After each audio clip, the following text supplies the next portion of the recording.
Divorcer, c'est aussi le risque de perdre la moitié de son patrimoine. Notamment pour les femmes. Souvent, ce sont elles, les grandes perdantes, lors des séparations. Bonjour Florence. Comment allez-vous? Ça va. Ça va? Ouais.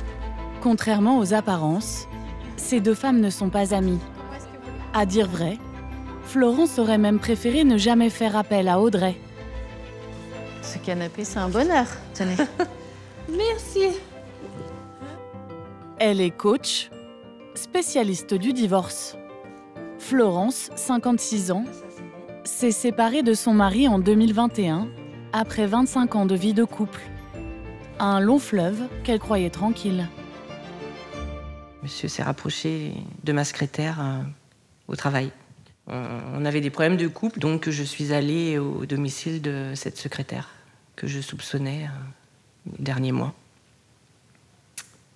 Voilà, et donc mon mari était chez elle. Suite à la découverte de l'adultère, j'ai perdu 22 kilos.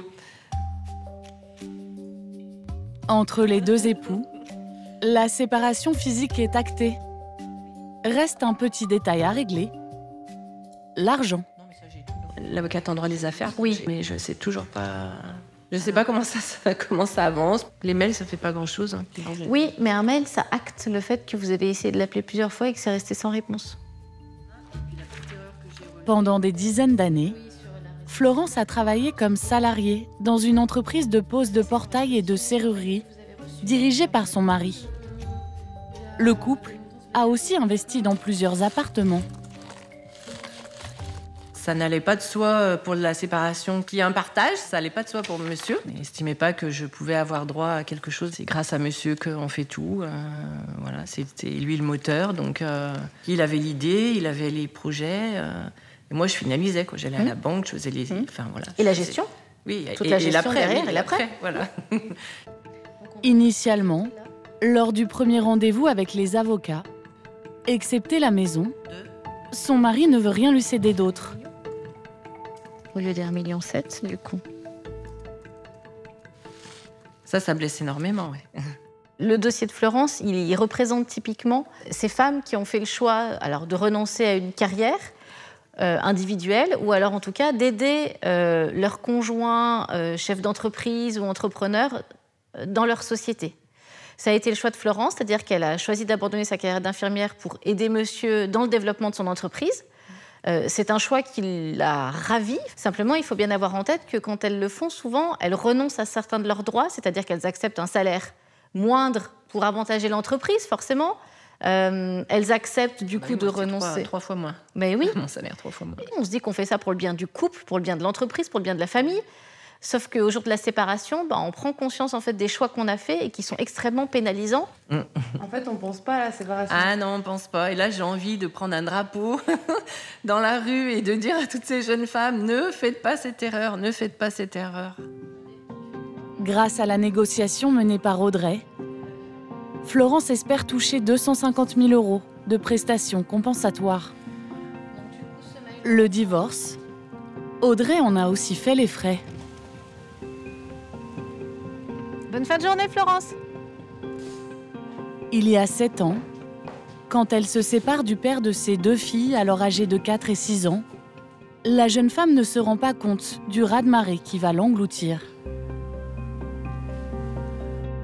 Quand je prends la décision de me séparer, c'est évidemment une situation qui est extrêmement inconfortable et hyper difficile. C'est compliqué d'être dans l'échange. Moi, je me sens pas bien. Lui est blessé et ainsi de suite. Moi, j'ai une culpabilité débordante parce que, évidemment, tout s'en mêle dans ma tête. Donc, je me dis, est-ce que je fais le bon choix? Pourquoi je fais ce choix-là? Et dans ces moments de doute, je prends le temps de me poser et de me dire, bon, rappelle-toi pourquoi tu prends cette décision, en fait. Juste les faits et pourquoi tu l'as choisi. Voilà. Et je renie pas tout ce qu'on a vécu de beau à deux, que j'avais besoin et envie d'autre chose. En plein tourbillon émotionnel, Audrey doit non seulement gérer sa séparation, mais aussi faire face à un entourage loin d'être compréhensif. Mon choix ne plaisait pas à mes parents, clairement. je suis confrontée à un entourage qui me dit que je fais le mauvais choix. Si tu veux, ça brisait l'image d'Épinal, du couple qui avait fait toutes les choses dans l'ordre, etc.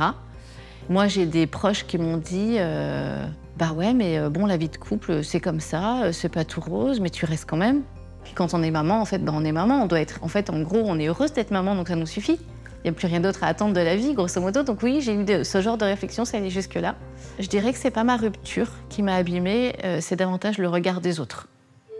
Une fois la séparation actée, reste à contacter avocat, notaire, banquier. Un long combat administratif qu'Audrey mène seule. J'avoue que, clairement, quand j'ai vu le vide, quand j'ai vu l'absence de soutien, quand j'ai vu l'isolement dans lequel on pouvait être dans cette situation,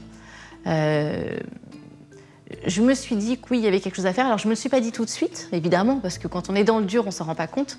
Mais on s'en rend compte après, quand ça commence à aller mieux. La jeune femme décide alors de quitter son poste de cadre dans une grande banque pour monter son entreprise de conseil en gestion de divorce. Je les aide en fait au quotidien à affronter tous les sujets qui arrivent, à gérer les relations avec leur ex, avec les enfants, avec leurs proches, savoir pourquoi elles ressentent ça, l'identifier. Et c'est très dur de gérer tout ça seul. Donc en fait, les accompagner sur ces sujets à la fois humains, matériels, administratifs, c'est primordial. Aujourd'hui, Audrey aide une dizaine de personnes tous les ans. Pour développer son entreprise, elle vient d'embaucher une nouvelle recrue, Yann, 43 ans, son nouveau compagnon. Je le soutiens, hein. Ouais, je soutiens le bois d'apéro. À nous? En matière de rupture, Yann n'en est pas vraiment à son coup d'essai. Divorcé déjà 2 fois, il est tout acquis à la cause d'Audrey. Désormais associé, lui et sa compagne se partagent la clientèle. Audrey s'occupe des femmes, lui se charge des hommes. Comment tu vois les choses? Comment tu t'installes? Est-ce que tu te mets juste sur une chaise ou est-ce que tu as envie de le filmer juste face caméra? À 1 500 € en moyenne l'accompagnement, Audrey et Yann doivent coacher une trentaine de clients par an pour être rentables. Alors pour se faire connaître, ils prêchent régulièrement la bonne parole sur les réseaux sociaux. Celui qui pense qu'un professionnel coûte cher n'a aucune idée de ce que peut coûter un vrai compétent. Conseils financiers, juridiques ou méthodes pour mieux communiquer avec son ex, Audrey et Yann donnent des astuces pour réussir un divorce. Une démarche qui étonne. C'est un sujet qui est tabou pour nombre de personnes qui le vivent de l'intérieur, oui. Il y a très peu de personnes qui communiquent de façon spontanée, aisée, ou en tout cas avec entrain sur la séparation. Oui, il y a encore une forme de tabou sur le sujet. À l'approche de l'été, Audrey et Yann multiplient ce genre de vidéos. Comme dans tout business, il existe des périodes stratégiques pour communiquer. On a identifié 2 moments forts dans l'année où il y a un petit boom des séparations, en tout cas des prises de décision. Ça va être à la suite des vacances de l'été, donc vraiment septembre, après avoir passé des semaines de vacances ensemble, voilà. Et puis il y a janvier, le moment des bonnes résolutions et des prises de décision. C'est précisément ce qui est arrivé à Aurélie, qu'Audrey appelle aujourd'hui pour faire le point.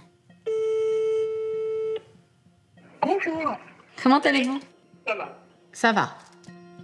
Pour cette cliente, le début d'année sonne le glas de 20 ans de mariage.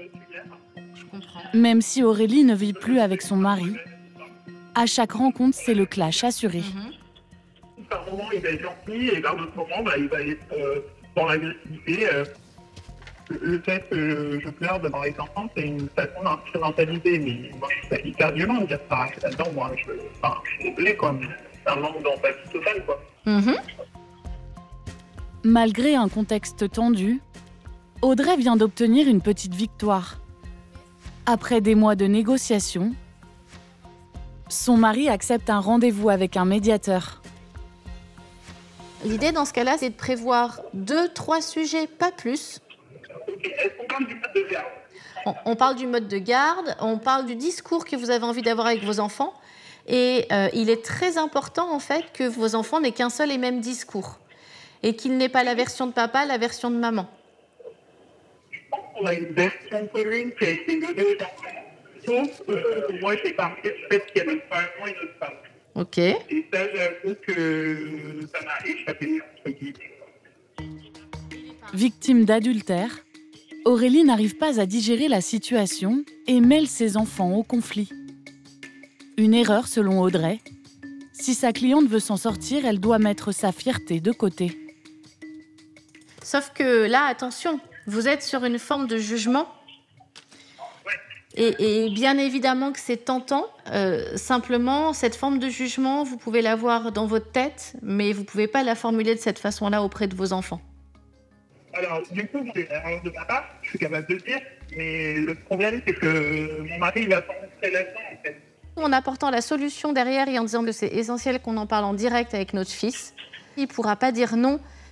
Parce que c'est facile d'être dans le jugement, c'est facile d'être violent verbalement, etc., pour blesser l'autre. Mais c'est beaucoup plus difficile d'essayer de construire quelque chose et d'être force de proposition. Oui.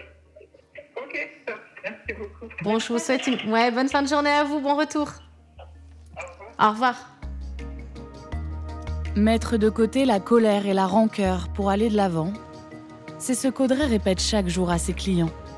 Mais parfois, les sentiments trop puissants conduisent aux actes les plus fous. À Lyon, Audrey, la coach en divorce, en sait quelque chose. Alors, trivial. 6 ans maintenant qu'elle forme avec ses filles et Yann une famille recomposée. Qui a composé les 4 saisons? Ludwig van Beethoven ou Antonio Vivaldi? Quelle 4 séries? La pizza? Non, oui, Non, c'est une chanson. Antonio Machin.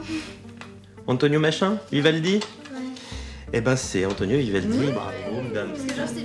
Le mariage d'Audrey n'a pas tenu, alors elle s'est faite une promesse. Réussir son divorce pour que ses enfants n'en pâtissent pas. Soit mes parents ils sont plus amis, alors qu'il y a des parents divorcés qui peuvent même plus se tolérer, qui veulent plus parler. Ah oui, vous êtes amis. Enfin, ils ont quand même été amoureux, alors je vois pas pourquoi ils se parleraient mal 6 ans après. Je sais pas. C'est vrai, t'as raison. Attention tout de même, les filles tiennent à mettre en garde leur mère. Un divorce réussi, ce n'est pas une raison pour recommencer. Par contre, je pas envie qu'il se parle de Yano, parce que moi, Yano, je l'aime bien. Moi aussi. Et Un peu de pression quand même. ouais. Je vous aime fort les filles. Audrey savoure enfin sa nouvelle vie. Son objectif maintenant, faire en sorte que ses clientes divorcées retrouvent elles aussi le chemin du bonheur. Cet après-midi, dans la banlieue de Lyon, elle rend visite à Lydie, 44 ans. Ça va? Oui, et toi? Ouais, impeccable. Fraîchement séparée, Lydie vit dans cet appartement depuis seulement 5 mois. Ça va, t'es en forme? Oui, écoute, ça va. Je suis tranquille, tu vois, là, toute seule, dans mon appartement. Oh là là, qu'est-ce que c'est lumineux. Un logement qu'elle a eu en partie grâce à Audrey, qui a simplifié toutes ses démarches administratives. J'habite en maison et bien évidemment, le logement, je ne pouvais pas le garder. Pour moi, toute seule, voilà, assumer une maison, ce n'était pas possible avec mes 3 enfants. C'est un peu un tsunami dans ma vie. En fait, tous les codes changent et il faut recréer tous ces repères. Malheureuse pendant longtemps, c'est Lydie qui a choisi de rompre. Un choix assumé mais difficile à digérer, car avec le divorce, c'est toute une philosophie de vie qui vole en éclats. C'est pas la vie que je voyais en fait. Je me voyais pas séparée. Donc forcément, c'est toujours difficile. C'est vraiment l'échec de la famille. Ce qui est difficile pour moi, c'est de me dire que j'ai pas la famille que j'avais envisagé d'avoir en fait. Un mari avec des enfants. Infliger ça à ses enfants, c'est juste terrible. pour eux, ça va changer des choses, même si on fera au mieux. Ça sera toujours, quand même, je pense, un traumatisme pour eux, malgré tout. Ce qui revient très souvent, c'est la culpabilité et vis-à-vis des enfants. On a très peur qu'ils nous en veuillent. Mais l'idée, c'est d'en parler avec eux. Alors évidemment, à chaque âge, on s'adapte et on évoque le sujet de façon différente, mais avec des mots simples. Même si le divorce de Lydie touche à sa fin, pour Audrey, le travail continue. Elle doit impérativement aider sa cliente à remonter la pente. Ça va? Ça va et toi? Pour l'aider dans cette démarche, Audrey peut s'appuyer sur Coralie, 21 ans, la fille de Lydie. Souvent, les parents, ils se disent que c'est mieux pour les enfants de rester ensemble, sauf que on le sent, nous, en tant qu'enfants. On sent les choses, on voit les choses. Moi, j'ai vu ma mère malheureuse, j'ai vu mon père malheureux. Et donc maintenant, je les vois tous les deux s'épanouir et je suis beaucoup plus heureuse de les voir comme ça, quoi. Ma mère, ça a toujours été mon exemple. Et que je sais qu'elle n'a pas toujours eu une vie facile. Et donc, du coup, je suis fière qu'elle ait pris cette décision.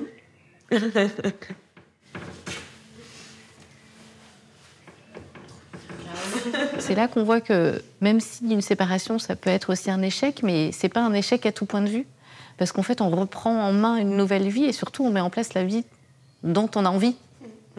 En fait, vous restez une famille, c'est juste qu'on s'adapte, on évolue. Mais la famille, elle est toujours là. Lydie sait qu'elle peut compter sur le soutien et les conseils d'Audrey pour se reconstruire.